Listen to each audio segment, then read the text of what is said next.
This is going to be the final presentation video for the Welding Labs group. So over the past 8 months, our group has designed and built a gas level alarm system for the Welding Labs here at Algonquin College. The team: Nick, team leader; Justin, team member; Hunter, team member; and I, Rob, team member. So this presentation will cover who our client is, what problem needs to be solved, what our solution is, the project plan, the technical documentation, the summary of our budget, the challenges we faced, and what we've learned. So our client is Randy Powell. He's actually part of the Construction Trades and Building System organization, and he's also the instructor for welding programs at Algonquin College at Woodruff. Problem. Slide 5. The Welding Labs at Algonquin College makes use of 4 different consumable gases for the welding lab processing. These tanks are located in a storage area not accessible from the lab. There is an existing alarm system to alert the employees when the gas supply runs low. However, these alarms are not viewable from the lab. When gases run low, there is no way to tell when you're in the lab. We created 2 devices, a transmitter and a receiver. The transmitter will be located in a storage room. It will read the state of the existing alarm system.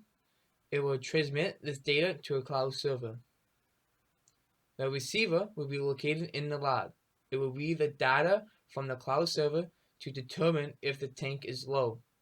An indicator designated to a specific gas will be turned on if the gas supply is low. Email notifications will also be implemented to notify the client when supply is low. We came up with 5 sections. Planning. Planning is when we brainstorm ideas about a project. Research. Research is when we do research based off our brainstorming. And design. Design is when we start designing the schematics and PCBs for our project. Assembly is when we start assembling our devices that we created, and testing is when we start testing our devices for functionality. Implementation is when you implant our devices for our client. However, we cannot do this step based off the government restrictions. And then this project completed. September. Project was introduced. The project description was defined. October. Scope statement was created. Research was done on Ethernet protocol and microcontrollers. November. Proof of concept was created using the 18 mega 3228 microcontrollers. December. Our design and bill of materials was approved.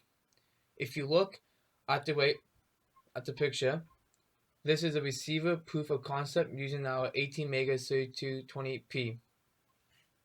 January. Order the parts and PCBs. February. Started the PCBs and tested the functionality of the devices. March. Built the case, started to organize the installation. April. Completed the technical documentations and completed the final report. We were unable to complete the installation based off the government restrictions. If you look at the right picture, this is a completed transmitter in the case. Lid is open and set up for testing purposes. Over the past 2 semesters, our team has developed a system for the Welding Labs at Algonquin College. It features 2 devices, a transmitter and a receiver. Both devices feature a custom circuit board as well as a custom case. They both make use of the 18 mega 2560 microcontroller and the WIZnet W5500 Ethernet controller. The Ethernet controller was chosen because it is the same controller used by the Arduino Ethernet shield. And it was picked in this breakout board configuration just because it simplifies our circuit design, and it adds reliability to the devices as the circuit has already been tested by the company who produces it. And then for the microcontroller, we decided to go with the Mega 2560 because that is the microcontroller found on the Arduino Mega, and we are familiar with that from using it in other classes. So what you're looking at right now is a process diagram of how the system works. So on the left you have the transmitter, and this transmitter starts by reading the states of relays on the existing alarm system, and these relays are closed when the tank levels are low. So the transmitter reads those, um, and it reads those, and then with the use of the micro or the Ethernet controller and some programming, it uploads it to the ThingSpeak server. And then we move over to the right, we have our receiver. So our receiver is constantly polling or constantly sending requests to that server and getting data from it. And with that data, it then switches on some MOSFETs, and those MOSFETs then control the LEDs of the light tower. This is the schematic we designed for the transmitter device. On the left here, you can see the microcontroller and all of its pins and how they're connected. At the top here, you can see we have the 5-volt buck converter. Its job is to bring the 9-volt input down to 5 volts to power the microcontroller. To the right of that, we have the 3.3-volt linear regulator, and it drops that 5 volts down further to 3.3 volts to power the WISNet Ethernet controller. And then just below that, we have kind of the unique circuit to the device. This device, it is an optocoupler circuit, and its job is to be able to read the status of some output coils or output relays in the existing alarm system, which is located about 30 feet away from the device. So it works by when the relay in those alarm system close, the 9 volts is able to source the LED inside the optocoupler and turning the optocoupler on, and that signal can then be read by the microcontroller. And the purpose of it is just to prevent floating point values from happening over the long wire distance. And then right below that, you can see we have the WISNet Ethernet breakout board, basically how it's connected. And then to the left of that, we have a couple jumpers, and those jumpers just allow us to disconnect our SPI bus, and that is so when programming the microcontroller, we don't accidentally overwrite the programming on the Ethernet controller. And then kind of in the middle, you can see we have an analog input header. This header was added just to provision for any kind of user input that might have to be put into the device, like a button matrix, but luckily we didn't have to use that. This is a schematic we designed for the receiver device. It is pretty much the same as the transmitter, with the exception of the MOSFET circuit to the right and the fact that it is powered with 24 volts instead of 9 volts. So on the right, you can see the MOSFET circuit, and how this works is the microcontroller can source some outputs that will then control the gate of the MOSFET, and those MOSFETs, when they are essentially turned on, they will source some leads from the light tower to ground, and those will turn on the LEDs respectively. This is a PCB layout that we designed for the transmitter using Eagle.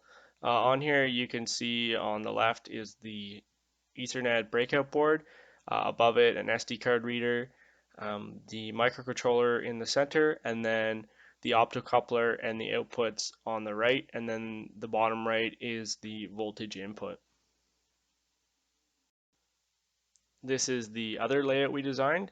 It is the PCB layout for the receiver. It was also designed in Eagle, and the only difference between this one and the transmitter is the MOSFETs at the output you can see in the top right.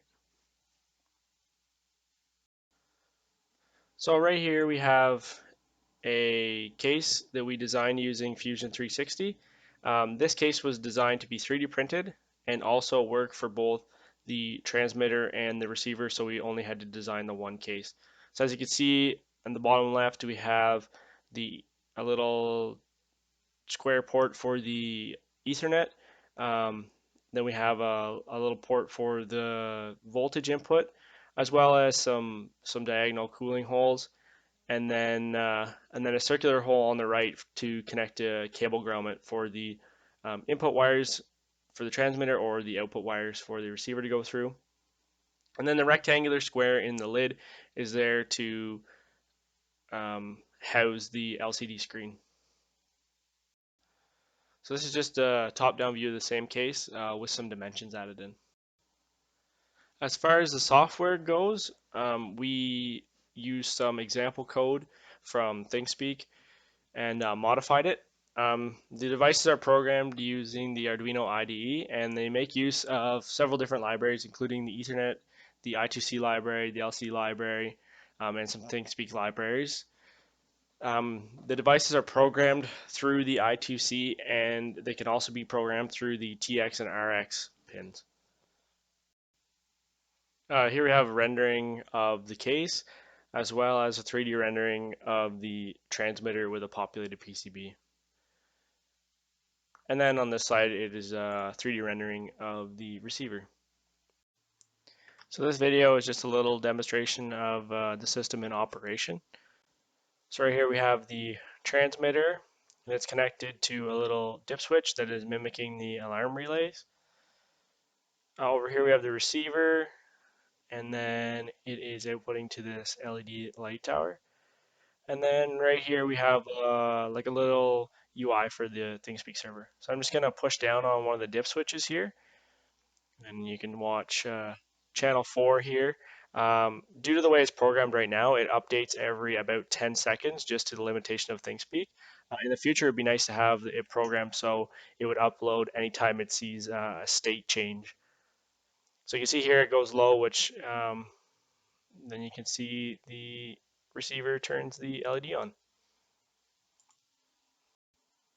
So currently at project completion, as you see in the video, the devices are working and the system is functional.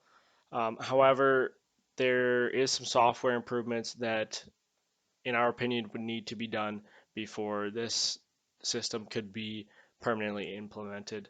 And as you can see on this slide, we have the bottom of the case and also a front view of the case. Our budget is actually categorized into 5 different options.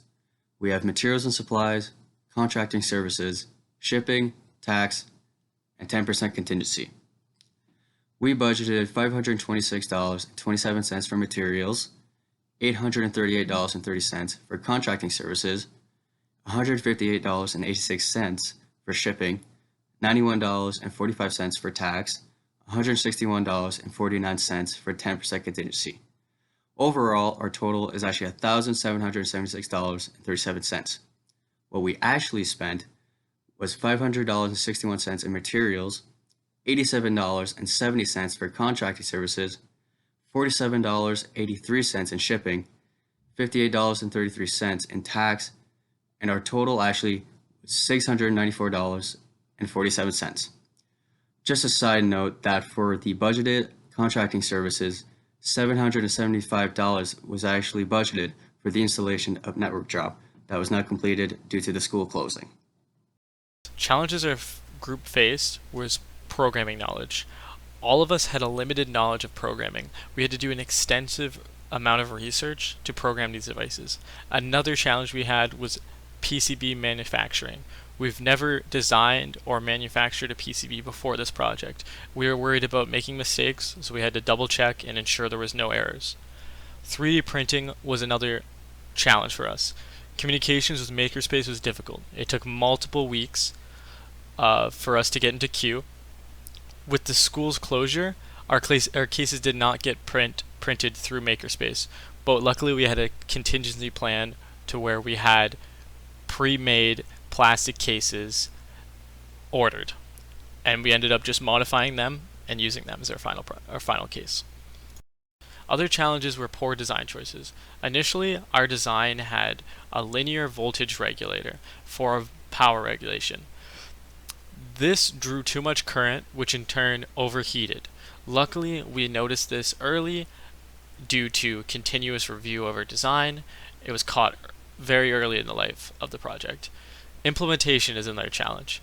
Due to the fact that Algonquin is such a large organization, it is difficult to figure out how to get a system installed. Thankfully, we were able to discuss with Mauricio, and he was in the midst of helping us install before the school was closed.